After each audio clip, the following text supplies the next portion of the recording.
তো যা হোক, এই যে গরমটা কেন পড়ছে, আমরা যদি এই প্রশ্নে আসি তাহলে আমাদের ইসলাম একটা হাদিস আমি যদি আপনাকে শোনাই। রাসূলুল্লাহ সাল্লাল্লাহু আলাইহি ওয়াসাল্লাম ইরশাদ করেছেন, জাহান্নাম তার রবের কাছে অভিযোগ করে বলে, হে রব, আমার এক অংশ অন্য অংশকে খেয়ে ফেলেছে।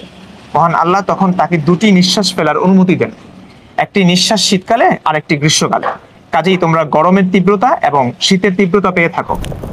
হাদিসের ভাষ্য অনুযায়ী আমরা যে গরম অনুভব করি সেটা হচ্ছে জাহান্নামের একটি নিঃশ্বাস গরমকালে যেটা দেয়, আর হচ্ছে শীত, যে শীতটা আমরা অনুভব করি সেই শীতটা হচ্ছে জাহান্নামেরই আরেকটি নিঃশ্বাস, ঠিক আছে, যেটা শীতকালে দেয়। আচ্ছা, আপনি এই কথাটা কি বিশ্বাস করেন তো নাকি? অবশ্যই আল্লাহ রসুলের কথা। এখন আমার যেটা প্রশ্ন, আমার না, এগুলো হচ্ছে নাস্তিকদের প্রশ্ন। বাংলাদেশে এখন শীত পড়ছে, কিন্তু পৃথিবীর বহু দেশে এখন প্রচন্ড শীত। শুধু এখন না, সারা বছর শীত থাকে এমন অনেক দেশও আছে। উদাহরণস্বরূপ আপনি অ্যান্টার্কটিকার কথা বলতে পারেন, 12 মাসই সেখানে তীব্র শীত, মাইনাস মানে 85-80 সেলসিয়াস থাকে, মানে তুষার থাকে, সবসময় তুষার পড়তে থাকে। এখন সেই ক্ষেত্রে আপনি কি বলবেন যে জাহান্নামের নিঃশ্বাস কি সেখানে যায় না? আচ্ছা, ধন্যবাদ। আসলে এটা হচ্ছে তার মূল আর্গুমেন্ট এবং তার জবাব, তার অভিযোগ এটাই। তারপরে এটাকে নিয়ে তিনি দুজনের পরস্পর কথা চলবে। অনেকে হয়তো ভাবতে পারেন যে কি ব্যাপার, দুজনই তো হুজুরকে দেখছি। আসলে ইনি আসলে হুজুর ছিলেন, আসলে তিনি একটা সময় নাস্তিকই ছিলেন, তবে তিনি দায় টুপি পরে বিভিন্ন আলেমদের কাছে গিয়ে এইভাবে ধোকাবাজি করে ভিডিওগুলো রেকর্ড করেছে, যেন না পরে যখন সে সেফ জোনে পৌঁছে যাবে তারপরে এগুলোকে যেন প্রচার করতে পারে। এটা তাদের একটা ধোকাবাজি। নাস্তিকদের মধ্যে আমি আগেই বলেছি, তাদের মধ্যে কোনো সততা নেই। তো যাই হোক, এই ঘটনা থেকে আপনারা বুঝতে পারলেন যে জাহান্নামের যে নিঃশ্বাস, আসলে এই হাদিসটা পেয়ে যাবেন, সহিহ বুখারী খুললে পেয়ে যাবেন, 537 নম্বর হাদিস। এখন মূল অভিযোগ হচ্ছে এটা তিনি দুটো করেছেন, যে জাহান্নাম যখন নিঃশ্বাস ফেলে এবং নিঃশ্বাস নেয় সেই সময়তে শীতকাল হয় এবং গ্রীষ্মকাল হয়, মানে শীতের তীব্রতা এবং গ্রীষ্মের যে গরমের অনুভূতি আমরা এই কারণে পাই। তাই তার অভিযোগ হচ্ছে এটা তাহলে তো একেতে টাইম, যেন আমাদের এখন ভারত, বাংলাদেশ, পাকিস্তান বা সাবকন্টিনেন্টে এখন কি গ্রীষ্মকাল, এখন দেখা যাচ্ছে আমেরিকার দিকে এখন ঠান্ডা শীতকাল, তাহলে তো এই হাদিসের বিরোধী হয়ে গেল। প্রথম কথা হচ্ছে এটা যে হাদিসে কোনো জায়গাতে লেখা হয়নি যে শীত এবং গ্রীষ্মকাল এটা হয় জাহান্নামের আগুনের কারণে। চলেন আপনাকে হাদিসটা আমি সংক্ষিপ্ত দেখিয়ে আসি। আসলে তার হাদিসটা পরে কিভাবে আমরা বুঝি না, চলেন হাদিসটা দেখেলেই আপনারা বুঝতে পারবেন। আমি এই হাদিসটা আপনাদের সামনে নিয়ে আসছি এক ঝলক। জি, এখানে কি আছে দেখেন, সহিহ বুখারী 537 নম্বর হাদিস। জাহান্নাম প্রতিপালকের নিকটে নালিশ করেছিল যে, হে আমার প্রতিপালক, দহনের প্রচন্ডতায় আমার এক অংশ আর এক অংশকে গ্রাস করে ফেলছে। ফলে আল্লাহ তাআলা দুটো শ্বাস ফেলার অনুমতি দিলেন, একটি শীতকালে আর একটি গ্রীষ্মকালে। আর সেই দুটি হলো তোমার শীতকালে যে প্রচন্ড উত্তাপ এবং শীতকাল যে প্রচন্ড ঠান্ডা অনুভব করো। তারপরে এখানে ভালো করে নোট করে দেখেন যে আল্লাহ সুবহানাহু ওয়া তাআলা জাহান্নামকে দুটো নিঃশ্বাসের অনুমতি দিলেন, একটা সে শীতকালে ফেলবে, একটা গরমকালে ফেলবে। শীতকালে ফেলার কারণে শীতের প্রচন্ড মানে যে ঠান্ডার অনুভূতি, আর গরমের ফেলার কারণে গরমের তীব্রতা।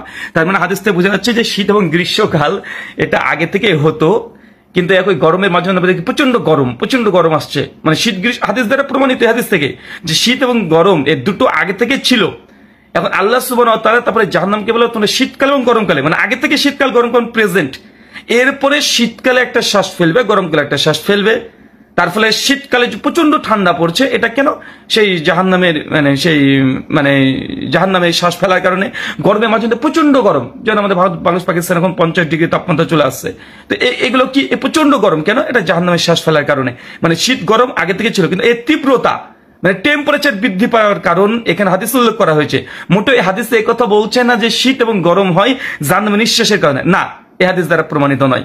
বরং এটা মানে গরম তো গরমকাল আগে থেকে আছে, শীত তো শীতকাল আগে থেকে আছে, সৃষ্টির প্রথম দিন থেকে আল্লাহ সৃষ্টি এভাবে করেছে। কিন্তু শীতের যে তীব্রতা মাঝে মধ্যে বেড়ে যায়, প্রচন্ড ঠান্ডা হয়ে যায়, কেন? জাহান্নামের শ্বাসের কারণে। আর গরমের প্রচন্ড গরম হচ্ছে কেন? এটা জাহান্নামের শ্বাস ফেলার কারণে। তো এই তীব্রতা টেম্পারেচারের কথা বলা হয়েছে, তো নাস্তিকরা এটাই বুঝে না। দ্বিতীয়ত বিষয় দেখেন, এখানে বলছে তাই একই সময় আন্টার্কটিকাতে তো ঠান্ডা পড়ছে, ভারত, বাংলাদেশ, পাকিস্তানে তো গরম পড়ছে, তাই জাহান্নামের শ্বাস কি সেখানে পৌঁছায় না? এটাকে বলে উদুর পিণ্ডে কুদুর ঘাড়ি দেওয়া। এখন আমরা সকলে জানি বর্ষাকালে বৃষ্টি হয়। এখন বর্ষাকালে বৃষ্টি হয় কোথায়? উত্তর গোলার্ধে হবে, দক্ষিণ গোলার্ধে হবে নাকি? তা তো হবে না। বর্ষাকাল ভারত, বাংলাদেশ, পাকিস্তান বর্ষাকালে বৃষ্টি হবে, কিন্তু এখন তো আমেরিকাতে তো বৃষ্টি হবে না রে ভাই। তাই এটা মানে এটা সায়েন্টিফিক আলোচনা, এটা আমি আলাদার দিকে যাচ্ছি। তাই বর্ষাকালে বৃষ্টি হয় মানেই যে বর্ষাকালে প্রত্যেক সময়তে সব সময়তে 24 ঘন্টা বর্ষা মানে বৃষ্টি হবে, এরকম কেউ যদি দাবি করে এটাকে বলা হয় মানে কিলিয়ে কাঁঠাল পাকানো। তাই এগুলো মানে ফালতু অভিযোগ। মানে আল্লাহ সুবহানাহু ওয়া তাআলার এই হাদিস স্পষ্ট। তৃতীয়ত বিষয় দেখেন, তাই এখন অনেকে বলতে পারে যে ভাই এটা কি যৌক্তিক যে জাহান্নামের, বুঝলাম জাহান্নামের শ্বাসের কারণে গরমের তীব্রতা বাড়ছে, তো জাহান্নামের শ্বাসের সঙ্গে এটা কি? দেখেন, এটা হচ্ছে ধর্মীয় একটি ব্যাখ্যা। এটা যে সায়েন্টিফিক ব্যাখ্যা নিতে চান তাহলে আপনি এটার সঙ্গে গুলে ফেলবেন। আমি একটা কথা আপনাকে বলি, দেখেন সমস্ত কিছু যখন আপনি দেখবেন কারণ দুটো হয়। অনেক হিন্দু দাদারা এই হাদিসটা এখানে সমালোচনা করছে। আরে ভাই, আপনারা গীতা একবার পড়ে দেখবেন, 3য় অধ্যায় 14 নম্বর শ্লোক, শ্রীকৃষ্ণের সঙ্গে বলছেন যে বৃষ্টি হয় যজ্ঞের কারণে। যোগ্য কারণে বৃষ্টি হয়, কোনো সায়েন্স বিজ্ঞান দ্বারা ব্যাখ্যা করা যায়? তাই হিন্দু সনাতনী দাদারা বেশি লাফালাফি আপনারা করিয়েন না। নাস্তিকদের সঙ্গে আমাদের দ্বন্দ্ব চলছে, আমাদের পরে ছেড়ে দেন। বেশি আপনারা যদি এর মধ্যে চলে আসেন এই কমেন্টের মধ্যে এসে যে কোরআনের অবৈজ্ঞানিক কথা, মোহাম্মদ সাল্লাল্লাহু আলাইহি ওয়াসাল্লাম নবী না, হিন্দুরা এসে এখানে খোঁচাখুচি শুরু করেছে। যদি আপনারা খোঁচাখুচি করেন, আমরা কিন্তু এই গীতা বা বিদাস থেকে এই বিজ্ঞান সায়েন্স খুব ভালো করে বের করে দিতে পারবো। তাই গীতার 3য় অধ্যায় 14 নম্বর শ্লোকে বলা হয়েছে কোথায় যে যজ্ঞের কারণে বৃষ্টি হয়। ভাই, পৃথিবীর কোন বিজ্ঞানের কথা বলেছে রে ভাই? হ্যাঁ, তখন বলবে এটা মেটাফরিক্যালি, এটা মেটাফরিক্যাল আধ্যাত্মিক ব্যাপার। আরে ভাই, আমাদের এটা আধ্যাত্মিক ব্যাপার, তুমি মাঝখানে আসো না। মাঝখানে নাস্তিক আছে, নাস্তিকের সঙ্গে আমাদেরকে কথা বলতে দাও।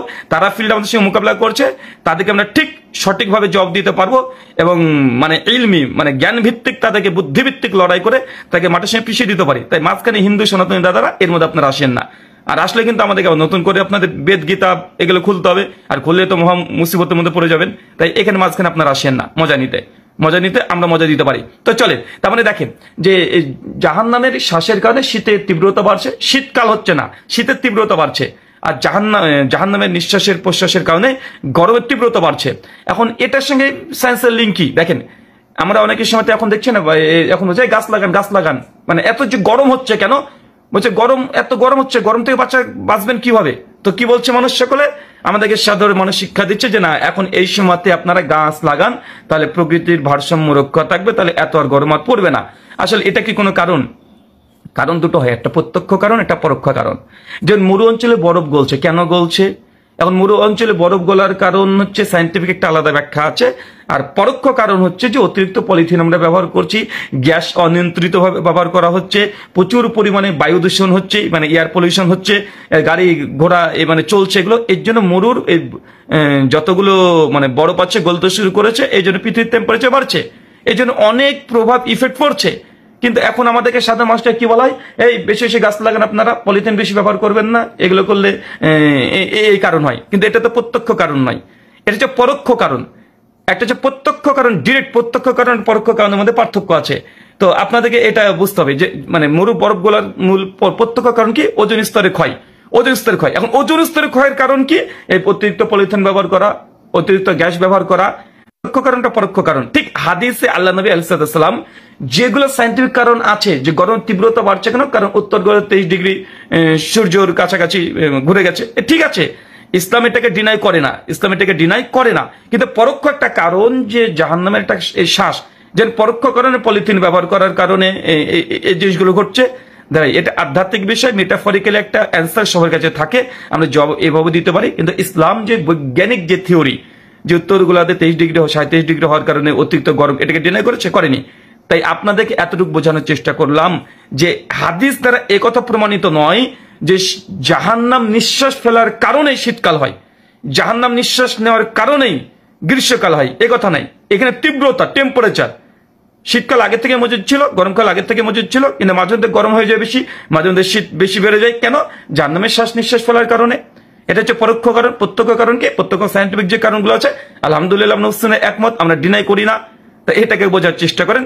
যাই হোক, নাস্তিকদের আসলে ঘেলুতে কি আছে আমরা বুঝি না। চলেন পরবর্তী সময় তারপরে দেখা হবে। ধন্যবাদ সকলকে। ওমা আলাইনা ইল্লা